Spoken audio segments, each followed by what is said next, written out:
नमस्कार, आप जुड़े हैं मुद्दे की बात में कृष्ण कौशिक के साथ। आज का हमारा मुद्दा है राहुल गांधी बनाम प्रधानमंत्री नरेंद्र मोदी। आखिर क्या बात है? पिछले 11 वर्षों से प्रधानमंत्री सत्ता के शिखर पर हैं और लगातार जीत पर जीत हासिल कर रहे हैं। वहीं इसके उलट राहुल गांधी को एक के बाद एक हार मिल रही है। क्या वास्तव में नरेंद्र मोदी राहुल गांधी की वोट चोरी कर रहे हैं या फिर वजह कोई और है? आगे बढ़ने से पहले आपसे अनुरोध है, अगर आपने अभी तक हमारे YouTube चैनल को सब्सक्राइब और उस Facebook पेज को फॉलो नहीं किया है तो कृपया कर लें।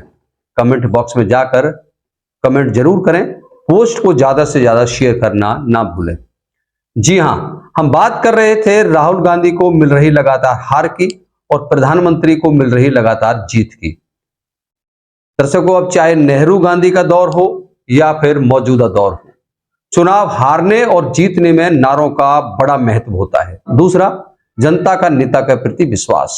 आपके नारे कितने भी अच्छे क्यों ना हो, अगर जनता का नेता पर विश्वास ना हो तो जनता उन नारों को नकार देती है। इसका ज्वलंत उदाहरण बिहार चुनाव है। तेजस्वी यादव ने बहुत बड़े बड़े और लोक लुभावन वायदे किए, हर घर सरकारी नौकरी तक देने का वायदा किया, लेकिन बिहार की जनता ने तेजस्वी के सभी वायदों को और नारों को नकार दिया, क्योंकि बिहार की जनता को तेजस्वी पर भरोसा नहीं था। बिहार की जनता ने उनके पिता लालू यादव का जंगल राज देखा है। दूसरी तरफ बिहार की जनता पिछले 20 सालों से विकास और सुशासन देखती आ रही है। दर्शकों, देहात में कहावत है कि समझदार व्यक्ति कभी गोदी के बच्चे को छोड़कर पेट में पल रहे बच्चे से उम्मीद नहीं पालता है। इसलिए जनता ने तेजस्वी के सभी लोक लुभावन नारों व वायदों को नकार दिया और मोदी और नीतीश पर विश्वास जताकर उनको प्रचंड जीत दिलाई। क्योंकि जनता पिछले 20 सालों से देखती आ रही है कि मोदी और नीतीश जो कहते हैं उस पर अमल करते हैं, जिससे जनता का उनके प्रति अटूट विश्वास बना है। इतिहास गवाह है दर्शकों, जब जब जिस दल या नेता ने जनता का विश्वास खोया है, उसको जनता ने दोबारा उठने का मौका नहीं दिया है। अब मोदी के लगातार जीत और राहुल के लगातार हारों का कारण भी नारों और विश्वास में ही छुपा हुआ है। पहले हम नारों की बात कर लेते हैं। राहुल गांधी का नारा है कि चौकीदार चोर है, वोट चोर गद्दी छोड़। वहीं नरेंद्र मोदी नारा देते हैं सबका साथ, सबका विकास, सबका विश्वास, हर घर नल, बेटी पढ़ाओ बेटी बचाओ, लखपति दीदी। अब राहुल गांधी के नारे नकारात्मक से भरे हुए हैं।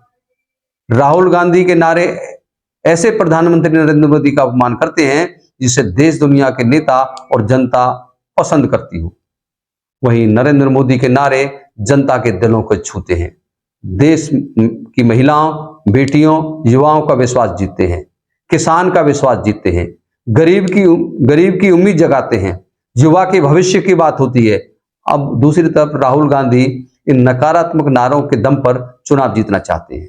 राहुल गांधी के नारों में सिर्फ और सिर्फ मोदी का विरोध झलकता है, जनता से इन नारों का कोई सरोकार नहीं है।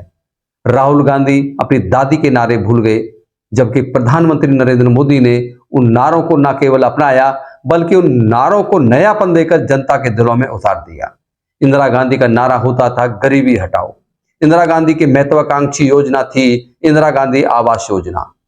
प्रधानमंत्री नरेंद्र मोदी ने गरीबी हटाओ नारे की सार्थकता देने के लिए किसान सम्मान निधि योजना शुरू की, किसान फसल बीमा योजना शुरू की, हर गरीब की थाली में भोजन हो उसके लिए गरीबों के लिए फ्री राशन योजना लागू की, हर घर नल योजना के तहत हर घर पानी पहुंचाने का काम किया, प्रधानमंत्री आवास योजना के तहत गरीबों को मकान देने का काम किया। प्रधानमंत्री मोदी ने देश के युवा को आत्मनिर्भर बनाने के लिए स्टार्टअप जैसी योजना शुरू की। प्रधानमंत्री अपने MY फार्मूले में महिला और युवा की बात करते हैं और आप मुस्लिम यादव की बात करते हैं। इस सब से प्रधानमंत्री नरेंद्र मोदी के प्रति जनता का विश्वास बना है कि प्रधानमंत्री मोदी जो कहते हैं उसे पूरा करते हैं। इसलिए प्रधानमंत्री मोदी के नारे जीत की गारंटी बनते हैं और राहुल गांधी के नारे हार की गारंटी बनते हैं। अब एनडीए की, अब गठबंधन की बात कर लेते हैं। 2 गठबंधन है देश में, एनडीए और इंडिया गठबंधन। अब एनडीए और इंडिया गठबंधन की बात करें तो दोनों गठबंधनों में जमीन आसमान का फर्क है। एनडीए के जितने भी घटक दल हैं सभी प्रधानमंत्री मोदी को अपना नेता मानते हैं। सीट बंटवारे के वक्त भी भाजपा यह तय करने की पोजीशन में होती है कि कौन सा दल कितनी सीटों पर और किन किन सीटों पर चुनाव लड़ेगा। यानी कि एनडीए गठबंधन में भाजपा बड़े भाई की भूमिका में होती है। वहीं दूसरी तरफ इंडिया गठबंधन की बात करें तो इंडिया गठबंधन के घटक दलों में राहुल गांधी सर्वमान्य नेता नहीं है। राहुल गांधी सीट बंटवारे में सीट तय करने वाले नहीं, बल्कि उनके लिए सीटें तय की जाती हैं कि कांग्रेस कितनी सीटों पर और किस किस सीट पर चुनाव लड़ सकती है। इसकी सबसे बड़ी वजह यह है कि इंडिया गठबंधन के जितने भी घटक दल हैं वे सभी कांग्रेस के वोट बैंक को छीनकर बने हैं। ये दल कभी नहीं चाहेंगे कि कांग्रेस मजबूत हो। साथ ही यह बात भी गौर करने वाली है कि प्रधानमंत्री मोदी 80% वाली संख्या की पिच पर खेलते हैं, तो राहुल गांधी 20% संख्या वाली पिच पर खेलना पसंद करते हैं। इसी 20% संख्या वाली पिच पर तेजस्वी यादव खेलते हैं, अखिलेश खेलते हैं, ममता खेलती है, लेफ्ट खेलती है, यानी सारे विपक्षी दलों का जोर इसी 20% की आबादी पर होता है। इस सब के चलते राहुल गांधी के प्रति 80% की आबादी का विश्वास बहुत कमजोर पड़ा है। राहुल गांधी का फोकस सिर्फ उन सीटों पर लड़ने का होता है जहां पर 20% की आबादी ज्यादा हो। इस तरह से आज देश में कांग्रेस पार्टी की छवि इस तरह की बन चुकी है कि वह तो 20% वाली पार्टी है। ऐसे में 80% वाले कांग्रेस से दूरी बनाकर रखते हैं। राहुल गांधी का कभी प्रयास नहीं रहा कि वे अपनी खोई हुई जमीन को कैसे प्राप्त करें। राहुल गांधी अपने अंट संट नारे गढ़कर छोड़ देते हैं और उनके दरबारी नेताओं की मजबूरी होती है कि उन अंट संट नारों को प्रमोट करें। लेकिन इन अंट संट नारों की असली मार कांग्रेस पार्टी का वह जमीनी कार्यकर्ता झेलता है जो जमीनी हकीकत को जानता है। यही वजह है कि आज देश में कांग्रेस के जमीनी कार्यकर्ता पलायन कर रहे हैं और कांग्रेस पार्टी चुनाव दर चुनाव रसातल पर जा रही है। अब मुद्दे की बात यह है कि राहुल गांधी कांग्रेस का हित चाहते हैं तो अपनी हार का ठीकरा ईवीएम पर फोड़ना बंद करें। चुनाव में दुर्गति वाली हार के लिए चुनाव आयोग को कोसना बंद करें। हार के लिए वोट चोरी होने जैसी बातें ना करें। प्रधानमंत्री नरेंद्र मोदी का अपमान करना बंद करें। वे प्रधानमंत्री नरेंद्र मोदी को हटाने का उतावलापन न दिखाकर अपने संगठन को मजबूत करने पर ध्यान दें, क्योंकि प्रधानमंत्री मोदी या भाजपा सत्ता से जभी हटेगी जब देश की जनता चाहेगी और जनता को कांग्रेस विकल्प के तौर पर देखेगी।